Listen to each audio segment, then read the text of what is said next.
7 ગુજરાતી પ્રથમ ભાષા અજમાયશી પાઠ્યપુસ્તક પાઠ 2 ગુપ્તદાન. પાઠના લેખક છે પીતાંબર પટેલ.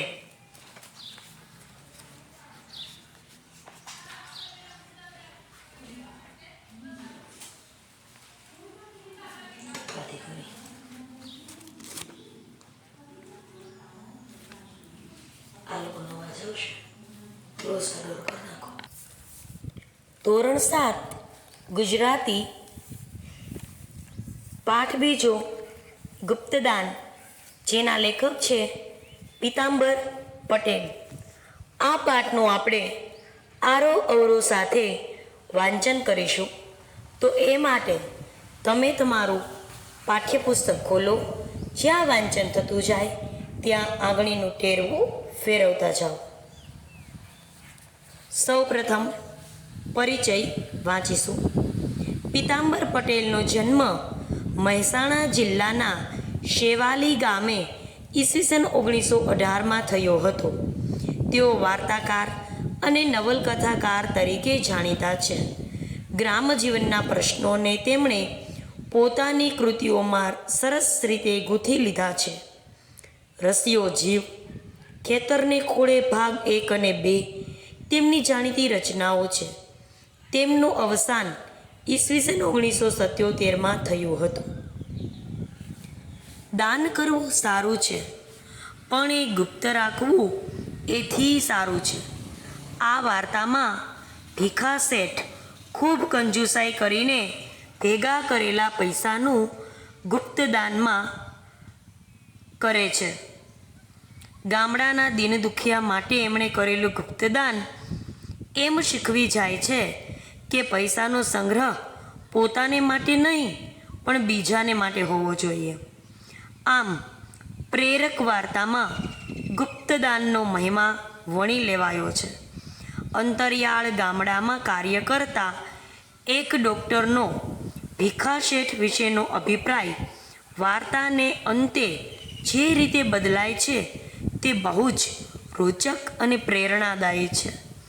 એકદમ કંજૂસ લાગતા ભીખા શેઠ કીર્તિની તમા કર્યા વિના ગુપ્ત રીતે દાન આપે છે. ત્યારે તેમનું વ્યક્તિત્વ મુઠ્ઠી ઊંચેરું સિદ્ધ થાય છે. ચાલો પાઠ વાંચીએ. ગંગાપુર જેવા નાના ગામડામાં સરકારી ડૉક્ટર તરીકે મારી નિમણૂક કરી ત્યારથી મારો ઉત્સાહ તો ઓસરી ગયો હતો. ગામડાની મને સૂગ ન હતી. મેં જ અરજીમાં ગામડામાં નિમણૂક કરવાની માગણી કરી હતી. પણ ગંગાપુર એને તે ગામડું કહેવું કે આંદામાન, કાળા પાણીની સજા થઈ હોય એવું લાગ્યું. આ ગામ સ્ટેશનથી 16 કિલોમીટર દૂર છે.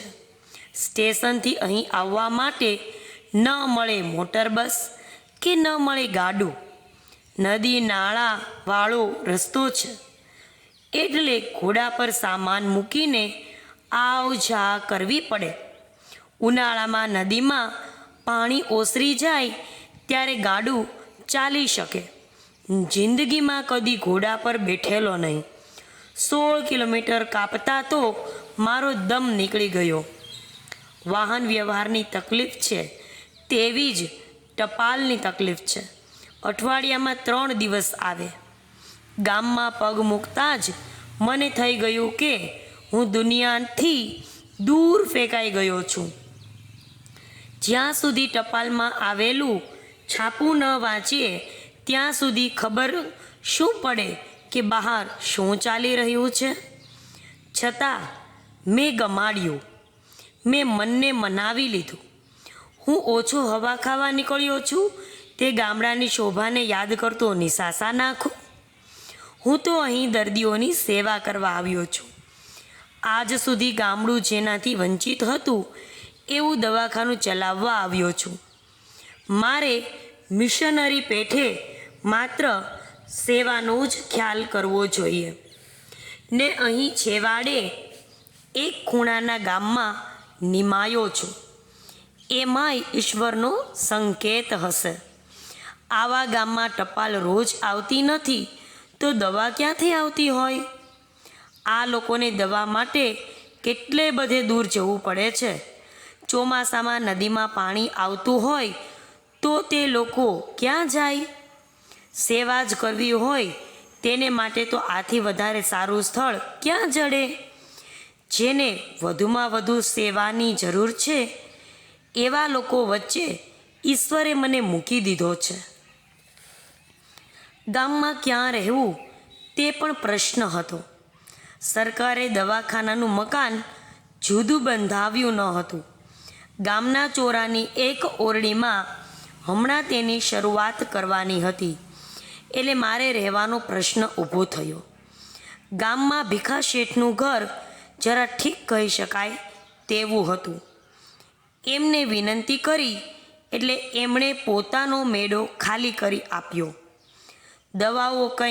દવાઓ આવી ગઈ. ભીખા શેઠની મદદથી દવાખાનું શરૂ પણ કર્યું. મેં કમ્પાઉન્ડરની માંગણી કરી હતી પણ જવાબ આવ્યો કે ત્યાં આવવા કોઈ કમ્પાઉન્ડર મળતો નથી, માટે ગામડામાંથી જ કોઈની નિમણૂક કરવી. એટલે મેં શંકર નામના એક નવજુવાનને રોકી લીધો. ગામના જ નહીં, આજુબાજુના ગામના લોકો પણ દવા લેવા આવતા હતા. આટલામાં દવાખાનું હતું નહીં એટલે લોકોનો જબરો ધસારો થતો હતો. હું એકલો પહોંચી વળતો ન હતો. દવાઓ પણ પહોંચી શકતી ન હતી. પણ મને કંઈક કરવાનો ઉમંગ હતો એટલે નહોતો થાક કે નહોતો આવતો કંટાળો. મને ભીખા શેઠનું વર્તન અકળ લાગ્યા કરતું હતું. પાઈ માટે એ મરી જાય. તેમની પાસે ખાસ્સી મૂડી હતી, દુકાન ચલાવતા હતા અને ધીરધાર પણ કરતા હતા. તોય તે પગે ચાલીને સ્ટેશને જાય. ઉનાળાના દિવસોમાં ગાડા ચાલતા હોય તોય તે ખરા તડકામાં ચાલી નાખે. પાસે સામાન હોય તો મજૂર કરી લે પણ ગાડામાં ન બેસે. પાછા શેઠ જબરા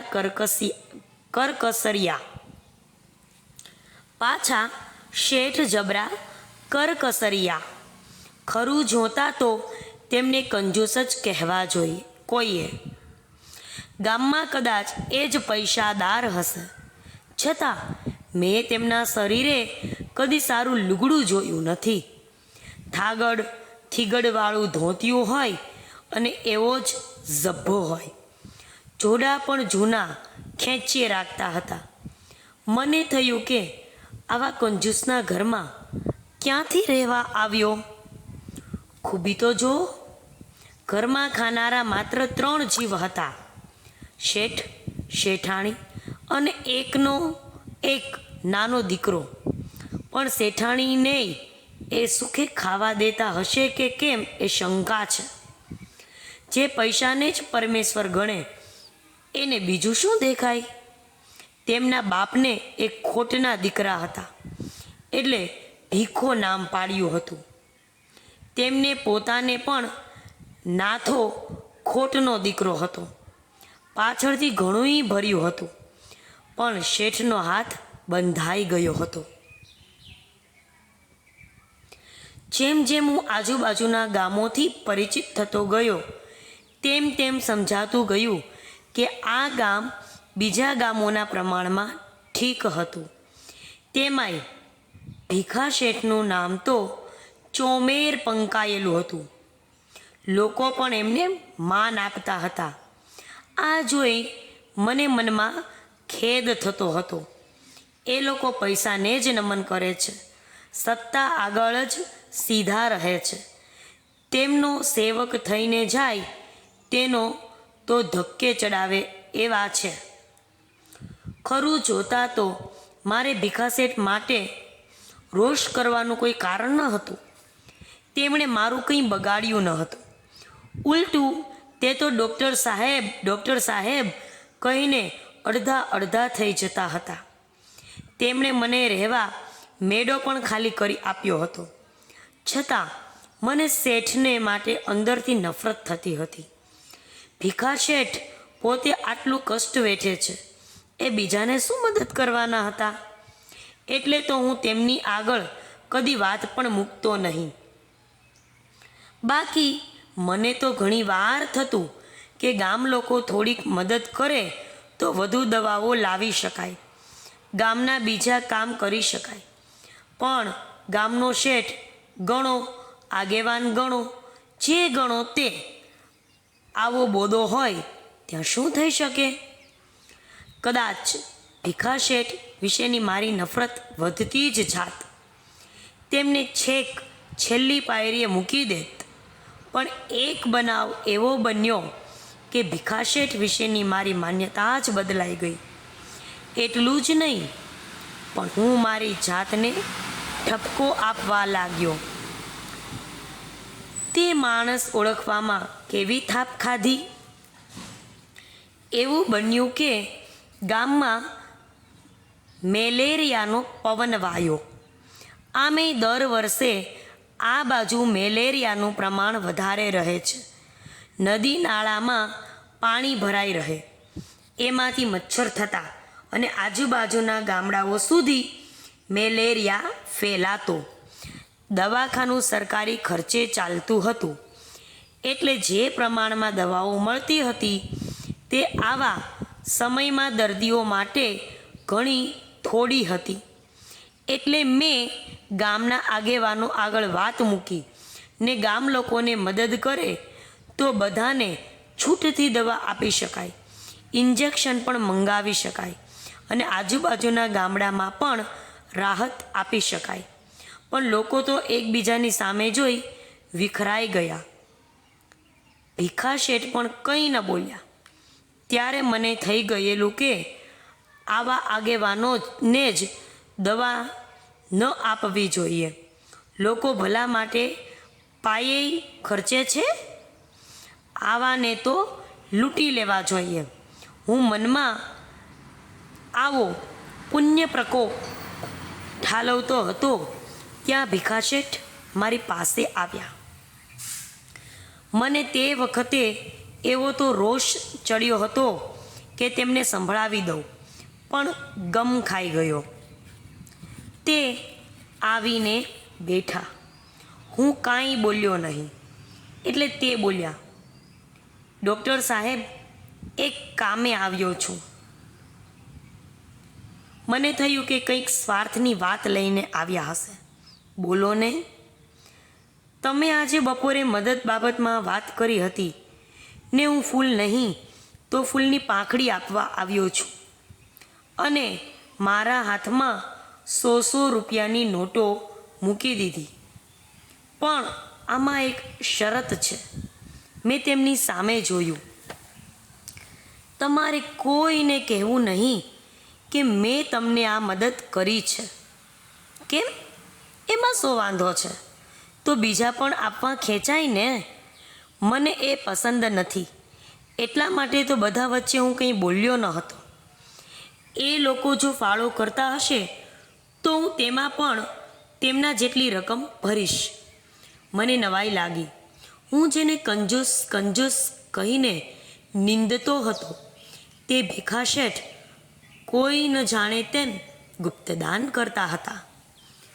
મને તેનામાં રસ પડ્યો, એટલે મેં તેમના વિશે જાણવા અનેક પ્રશ્નો કર્યા, પણ તે દાદ આપતા ન હતા. પણ તૂટક વાતોમાંથી મને જાણવા મળ્યું કે એ પંડે કષ્ટ વેઠતા હતા, મોજ શોખ કરતા ન હતા. તે પૈસા ભેગા કરવા માટે નહીં, પણ આ રીતે છુપી મદદ કરવા માટે. વાતમાં તેમણે કહ્યું, હું તો આ બાબતની કોઈની આગળ વાત કરતો નથી, પણ તમે બહુ કહો છો તો કહું છું કે કરકસર કરું છું. એટલે તમને પણ થતું હશે કે શેઠ કંજૂસ છે, પણ આજુબાજુના લોકો ગરીબાઈમાં સડતા હોય ત્યાં હું કઈ રીતે મોજ શોખ કરી શકું? તેમને શરીર સમ ઢાંકવા ગાભોય ન મળતો હોય તો હું કેવી રીતે નવા લુગડા પહેરી શકું? કંઈ સારું ખાવા બેસું ને થાય કે લોકોને બિચારાને ખાવાનુંય મળતું નથી ને આપણે ગળ્યું ખાવા બેઠા. એટલે એવા પ્રસંગે જે કાંઈ ખર્ચ થવાનું હોય તેટલા પૈસા જુદા મૂકું છું અને તેમાં એટલા બીજા પૈસા ઉમેરું છું અને આ પૈસા ગરીબ ગુરબાની મદદ કરવામાં વાપરું છું. હવે મને સમજાઈ ગયું કે આજુબાજુના ગામના લોકો શેઠને કેમ નમન કરતા હતા. આવા માનના અધિકારી શેઠને માટે કેવું ધારી બેઠો હતો. મારા પસ્તાવાનો પાર ન રહ્યો. મારાથી શેઠને કહ્યા સિવાય ન રહેવાયું. શેઠ, અજાણે મેં પણ તમને ખૂબ અન્યાય કર્યા છે. મેં તમને સમજવામાં મોટી ભૂલ કરી. સાચે જ તમે તો આ દુખિયારાના બેલી છો. ના ના, એવું કાંઈ નથી ડૉક્ટર સાહેબ. ખરું જોતા તો જે લોકોનું છે તે તેમને પાછું આપું છું. મારા બાપ દાદા આ લોકો પાસેથી કમાયા હશે ને? પણ માણસ તો સ્વભાવ જ એવો છે કે પોતે જે કંઈ કરે તે બીજાને જણાવ્યા સિવાય એને ચેન ન પડે. તમે તો એ તમારું કહેવું ખરું છે. શેઠાણી પણ મને ઘણીવાર કહે છે કે કંઈક નામના તો કરો, પણ એવો મિથ્યા મોહ શીદને રાખવો. મને એક સાધુ મહારાજે કહેલું કે તું એવી રીતે દાન કરજે કે જો તું જમણે હાથે દાન આપે તો તારો ડાબો હાથ પણ ન જાણે. એ વાત મારા દિલમાં ખરેખર વસી ગઈ છે અને ત્યારથી જ આ જ રીતે મદદ કરું છું. એ વખતે મેં શેઠને નમન કર્યા. બહારથી થાગડ થીગડવાળા દેખાતા શેઠ દાનવીર જ નહીં પણ જીવનની સૂઝવાળા વિચારક પણ હતા. હું શેઠની સામે માન ભરી નજરે જોઈ રહ્યો. આ ધન હું કમાયો નથી. મારા બાપ વારસામાં આપી ગયા છે એટલે મારે એ વારસો મારા પુત્રને આપવો જોઈએ. પણ હું એનો બધો નફો આ રીતે વાપરી નાખું છું. જે વારસો છે એનો હું માલિક નથી પણ રખેવાળ છું. મારી કમાણી મને વાપરવાનો હક છે ને હું વાપરતો આવ્યો છું. હું કષ્ટ વેઠું છું એટલે ઘણાય મારી પાછળ બબડે છે. પહેલા દિવસે સ્ટેશનથી તમે ગાડીમાં આવ્યા અને હું ચાલતો આવ્યો ત્યારે હું સમજી ગયો હતો કે તમે મનમાં મને કંજૂસ કંજૂસ કહી મારો તિરસ્કાર કરતા હતા. પણ ડૉક્ટર સાહેબ, શું કરું? લોકોનું સામે જોઉં છું ને ગાડીમાં નથી બેસાતું. ગાડીવાળાને રૂપિયો આપી દઉં એના કરતાં પોટલું ઉપાડી આવનારને આપું તો શું ખોટું? આપણે ચાલીએ તેમાં શું દુબળા પડી જવાના હતા? હું ઘડી પહેલાં જેનો તિરસ્કાર કરતો હતો તેના પગે પડવાનું મન થયું. વૈભવ ભોગવતા ભોગવતા દાન કરનાર જોયા છે. કીર્તિ કેરા કોટડા બાંધવા માટે દાન કરનારા સાંભળ્યા છે. પણ આ રીતે પોતાની જાતને કષ્ટ આપીને મદદ કરનારા છુપા દાનવીરો મેં જોયા તો નથી, સાંભળ્યા પણ નથી. મને ભીખા શેઠ દાનેશ્વરી દેખાયા. મનોમન હું એમને વંદી રહ્યો. બાળકો, તમારે પણ આ રીતે આરો અવરો સાથે પાઠ્યપુસ્તક સાથે રાખી આ ઓડિયો સાંભળતા આ પાઠનું વારંવાર વાંચન કરવાનું છે જેથી તમને દ્રઢીકરણ પણ થાય. નમસ્તે. જય હિન્દ.